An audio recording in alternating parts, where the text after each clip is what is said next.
ভালোবাসি, সবচেয়ে বেশি আমি আয়েশাকেই ভালোবাসি।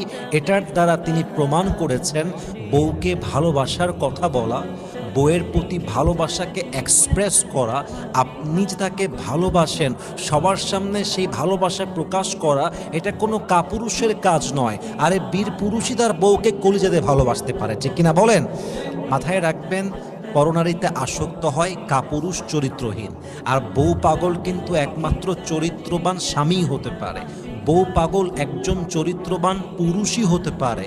কেউ যদি বউ পাগল হয় আর বউ পাগল টাইটেলটা পায়, এটা তার জন্য বড্ড সৌভাগ্যের ব্যাপার যে সে পরকীয়াতে আসক্ত নয়, সে তার নিজের বউকে কলিজা দিয়ে, মন দিয়ে, প্রাণ দিয়ে ভালোবাসে, ঠিক কিনা বলেন?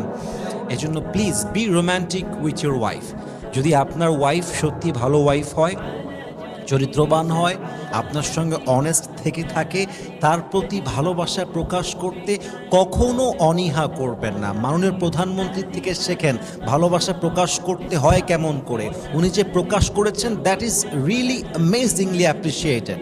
ইভেন আমার মনে হয় যে প্রত্যেকটা হাজব্যান্ড যদি ওয়াইফের সাথে রোম্যান্টিক হতে পারে, একটা ভাঙা সম্পর্ক আবার জোড়া লাগতে পারে।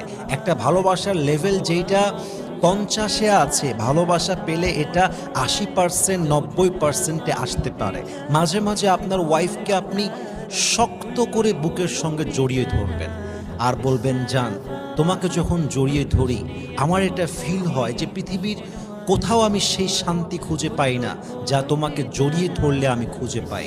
তোমাকে জড়িয়ে ধরলে আমার মনের ভিতরে যে মানসিক প্রশান্তিটা কাজ করে, আল্লাহর কসম, এই প্রশান্তি পৃথিবীর কোথাও আমি খুঁজে পাই না। তোমাকে জড়িয়ে ধরলে মনে হয়, ইস, যদি এই সময়টা থেমে যেত, যদি এই সময়টা আজীবন থাকতো। মায়ের কোলে যখন ছোট্টবেলায় ঘুমাতাম, নিজেকে সবচেয়ে বেশি নিরাপদ ফিল করতাম।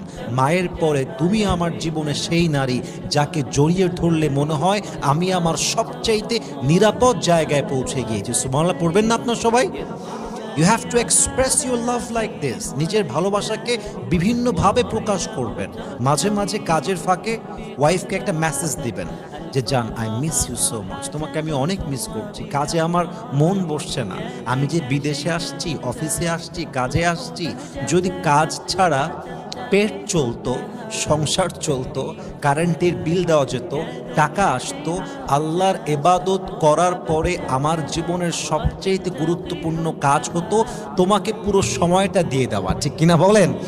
আমি তোমাকে অনেক মিস করছি, আমার কাজে মন বসছে না তুমি ছাড়া। তো এই যে কথাগুলো, এই যে ভালোবাসাগুলো, এটা আপনার ওয়াইফের হৃদয়ে 1000 গুণ ভালোবাসা বাড়ায় দিবে, এবং ভালোবাসা দিবে একজন, তিনি কে? এবং মাঝে মাঝে ওয়াইফের সাথে গল্প করেন, ওয়াইফকে পুরাতন কিছু স্মৃতি স্মরণ করিয়ে দেন। বলবেন যে, জান, তোমার কি মনে আছে যখন আমাদের ফার্স্ট মিট হয়েছিল? তোমার কি মনে আছে সেই দিনের কথা যখন তোমার সঙ্গে আমার ফার্স্ট কনভারসেশন হয়েছিল, প্রথম কথা হয়েছিল? তুমি কত লজ্জা পাচ্ছিলে, আমি লজ্জা পাচ্ছিলাম, কিন্তু আমার কাছে এখন ফিল হয় সেদিন যদি তোমার সাথে আমার কথাটাই না হতো, হয়তো আমার জীবনের সবচেয়ে সুন্দর গল্পটাই আমার জীবনে শুরু হতো না। তোমাকে পাওয়ার পরে মনে হয়েছে আমি সব পেয়ে গিয়েছি। আর তুমি যদি হারিয়ে যাও, আমার ফিল হয় তোমাকে হারিয়ে ফেললে পুরো দুনিয়ায় আমি হারিয়ে ফেলবো, ঠিক কিনা বলেন? এভাবে ভালোবাসা প্রকাশ করবেন। ওয়াইফকে বলবেন যে, তোমার সঙ্গে আমার একটা ভবিষ্যৎ পরিকল্পনা আছে, শুনবা তুমি? ওয়াইফ বলবে, বলো, কি বলতে চাও?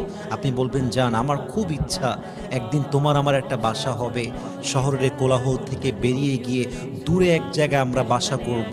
বাসার সামনে থাকবে ফুলের বাগান, ফলের বাগান, সবুজ শ্যামলে ঘেরা হবে আমাদের বাড়ি। সকালবেলা ঘুম ভাঙবে পাখির ডাকে, বিকালবেলায় দুজন মিলে বসে বসে চা খাবো আর আড্ডা দিব। বৃষ্টি নামলে চা খাবো, বসে থাকবো, আড্ডা দিব, ভিউটা এনজয় করব।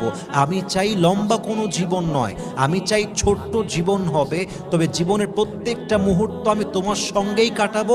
আমি এমন একটা জীবন আমার জীবনে চাই, ঠিক কিনা বলেন?